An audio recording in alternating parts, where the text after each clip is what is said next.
A very good morning to all our Sports Today family members. And yes, we are still probably reeling from that announcement that was made at 10:15 p.m. IST yesterday.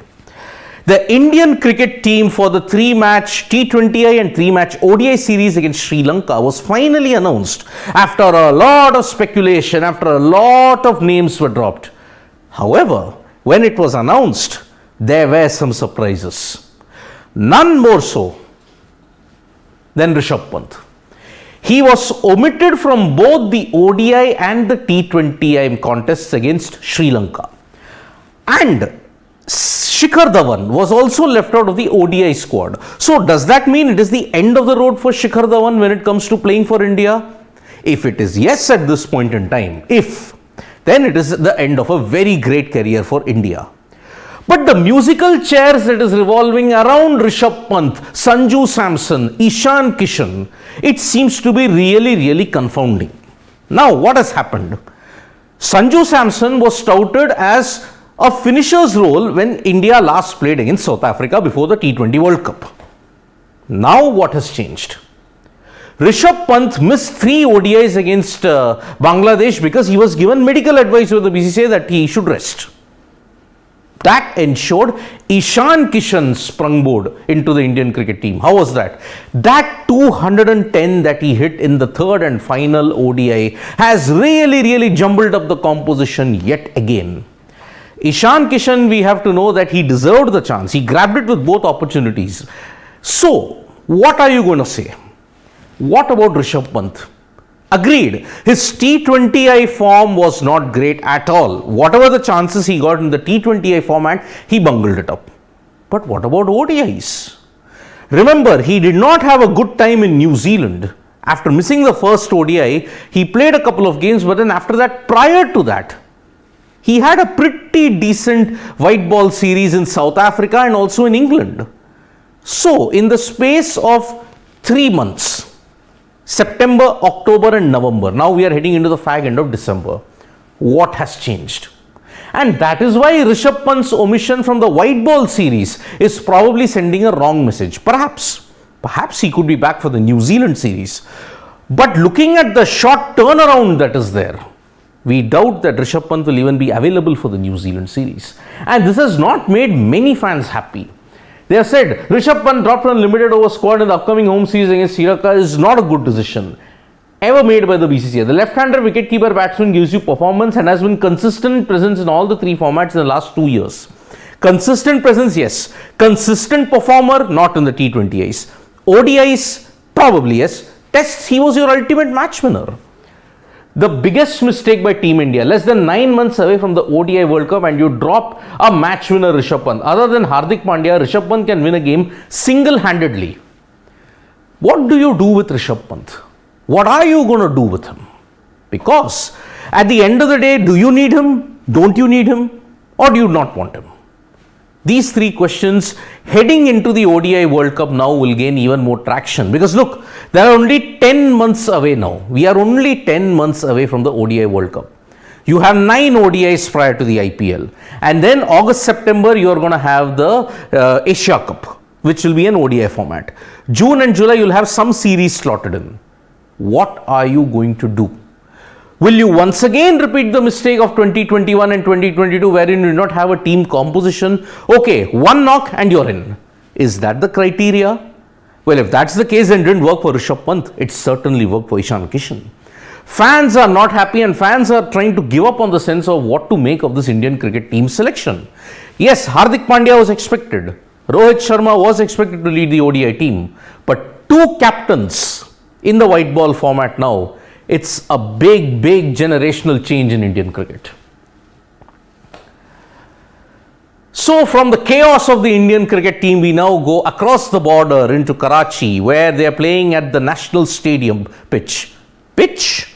No, they are playing on a road because the pitch in Karachi has flattened out and now because of that, Devon Conway and Tom Latham have put the Pakistan bowlers to the sword. In fact, they notched up a 150 plus opening stand against Pakistan, which has not happened since 2001 when a certain Mark Richardson was there along with Matthew Bell. So that Hamilton 150 plus stand, after that 21 years later, Tom Latham and Devon Conway have finally done it. And looking at the way how Pakistan are bowling and looking at the way how New Zealand are batting, they might very well break the big all-time best partnership that New Zealand has ever made in Pakistan, which was 186.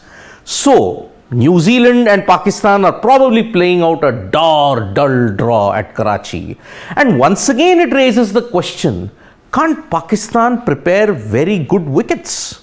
Because remember, everybody was clamoring for Pakistan to come, that teams should play in Pakistan. But looking at the quality of pitches, is it worth it? There is a massive blow for Australia in the Melbourne Test against South Africa. 17.5 crores. Well, he did live up to the billing with a brilliant century.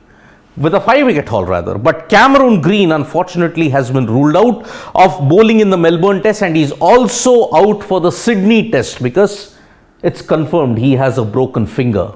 So that puts a doubt on even Green's participation even in the upcoming Test series against India, because a broken finger can take time to heal.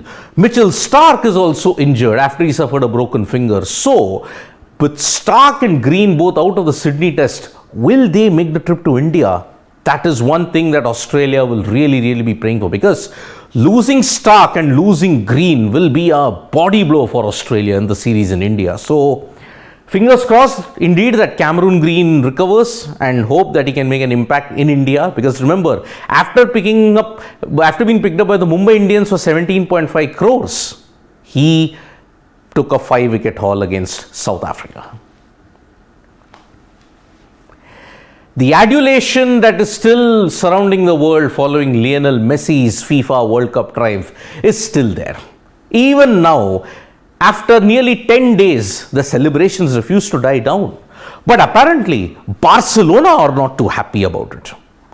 Recently, a report emerged that one of Messi's murals in Barcelona was defaced.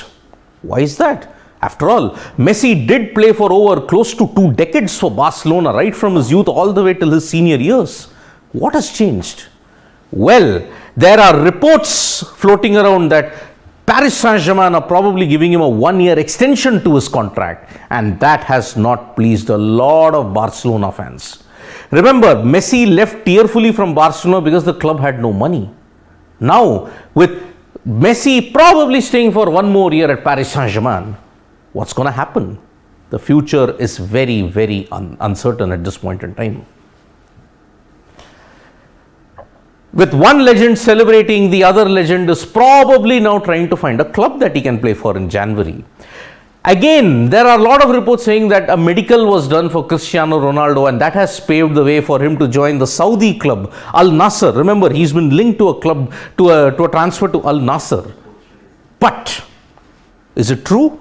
Well, the club president himself has gone on record and said whatever has been written, whatever has been speculated on Cristiano Ronaldo is all false.